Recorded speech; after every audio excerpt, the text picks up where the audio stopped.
Olá, eu sou agente de Polícia Federal e trabalho há mais de 10 anos investigando crimes que acontecem na internet. E entre os crimes que eu investigo, a maioria são relacionados à pornografia infantil na internet, abuso sexual contra a criança com a divulgação de imagens e vídeos na rede mundial de computadores.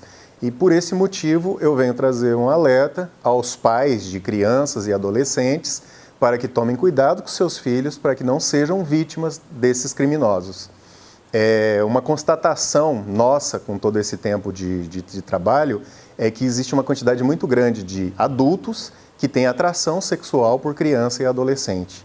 E eles buscam hoje em dia, principalmente por meio da internet, porque é um canal que eles têm para se aproximar das vítimas e com uma certa segurança de não serem expostos diferente do que acontecia no mundo físico, quando ele tinha que se aproximar fisicamente de uma criança, de um vizinho, e corria bem mais risco de ser notado pelos pais. Pela internet, ele se sente seguro para estar se aproximando dos nossos filhos e atingindo eles, mesmo no momento que a gente acha que ele está tão seguro, dentro do quarto dele, no conforto e na segurança dos nossos lares. Então, por isso, eu venho hoje trazer esse alerta para os pais, para que reflitam e pensem melhor em como lidar com seus filhos quando eles usam a internet.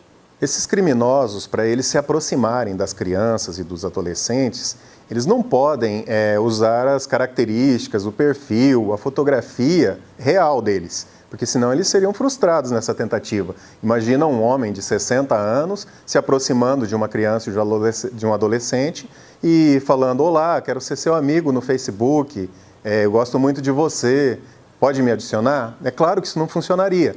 Então, eles, aproveitando de ferramentas que a internet fornece, da capacidade da gente se passar por outra pessoa, de criar toda uma personalidade fictícia nas redes sociais, principalmente, ele cria, então, um perfil adequado para ele se aproximar da vítima que ele quer fazer.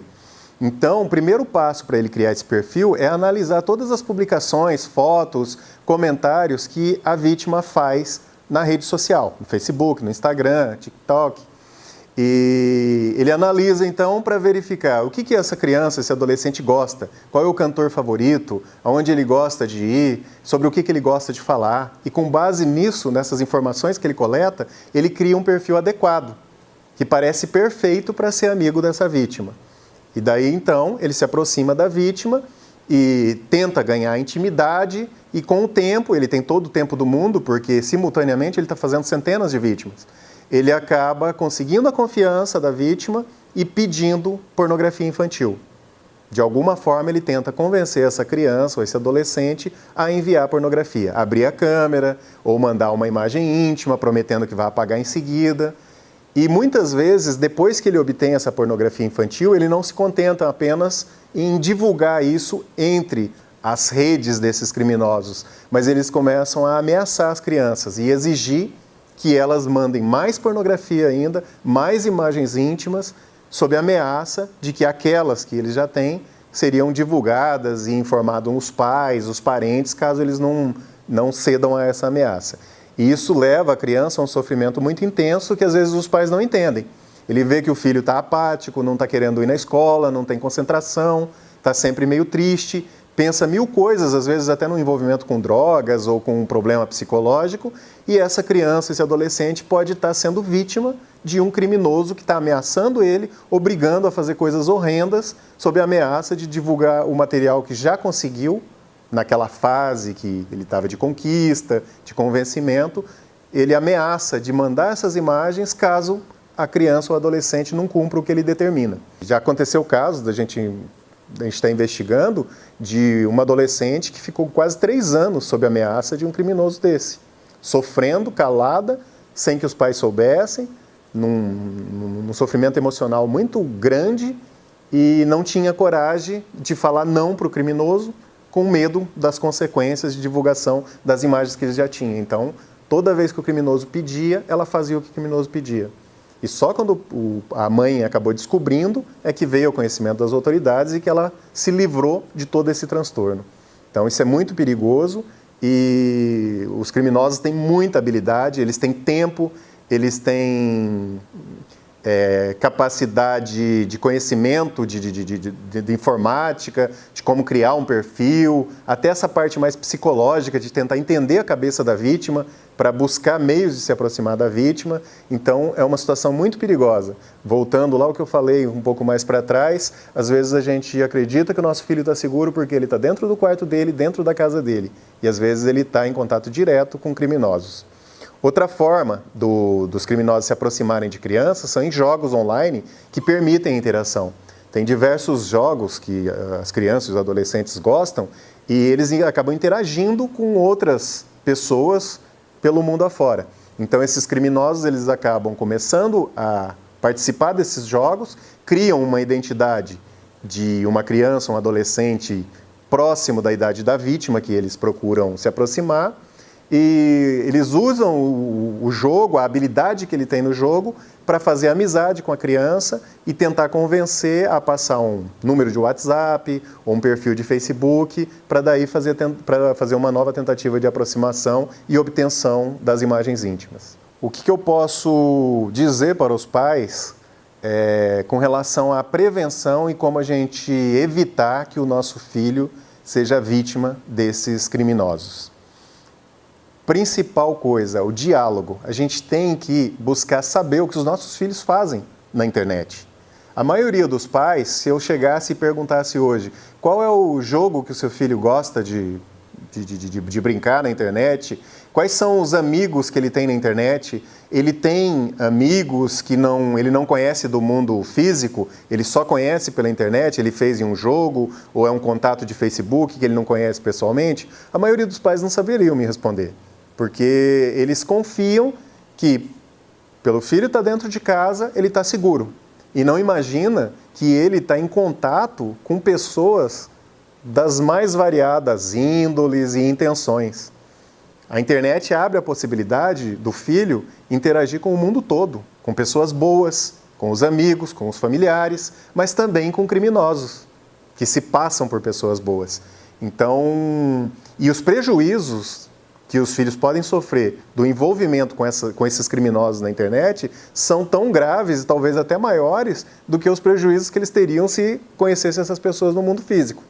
Porque muitas vezes alguns abusos que as crianças sofrem com o uso da internet, dessas redes sociais e tudo mais, pode causar mais traumas e muito mais prejuízo que se ele conhecesse um abusador fisicamente que não teria coragem de abusar dele, porque ele está sempre perto dos pais e sempre sob a vigilância de outras pessoas. Na internet, essa criança está solta, está largada.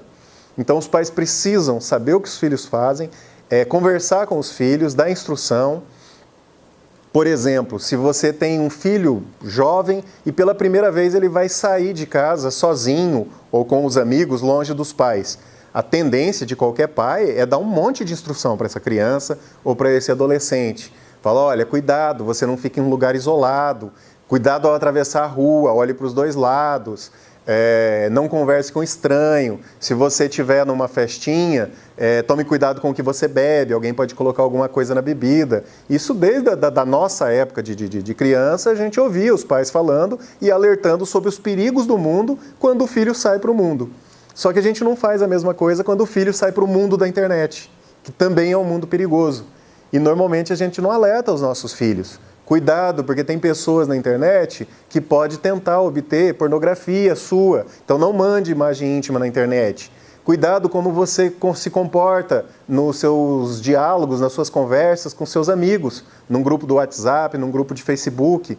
Porque se você ofender o teu amigo, se você de alguma forma criar um dano moral para esse amigo, você pode ser responsabilizado, e até o pai e a mãe podem ser responsabilizados. Então, não discuta, não seja grosseiro, não xingue o amigo na internet, porque o pai dele pode não gostar e pode vir conversar comigo. Então, é muito raro a gente ouvir esse tipo de diálogo por parte dos pais, passando instruções, alerta, tentando explicar para o filho os perigos que ele corre quando ele está usando a internet. E é claro que para isso os pais também têm que procurar conhecer a ferramenta, porque senão ele não tem muito. Apesar de que a maioria das dicas que você pode dar para o seu filho para ele estar seguro na internet são as mesmas dicas que você daria para ele estar seguro em qualquer outro lugar, no ambiente físico.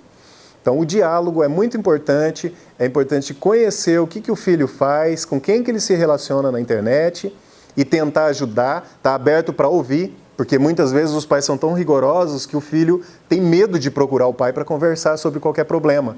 Então, ele pode ter uma tentativa de um criminoso de pedir para ele uma imagem íntima e ele não ter coragem de falar para o pai. Porque o que ele vai pensar? Se eu falar isso para o meu pai vai me proibir de usar a internet. Então é melhor eu ficar quieto e não contar para o meu pai, porque senão ele pode tirar o meu computador. Então isso é complicado. Isolar a criança desse meio, muitas vezes quando a gente começa a falar sobre os perigos da internet, dá aquele medo nos pais e eles falam, nossa, é melhor então eu evitar que os meus filhos usem, né? Eu vou restringir, eu não vou deixar que ele use rede social, eu vou restringir o uso de internet.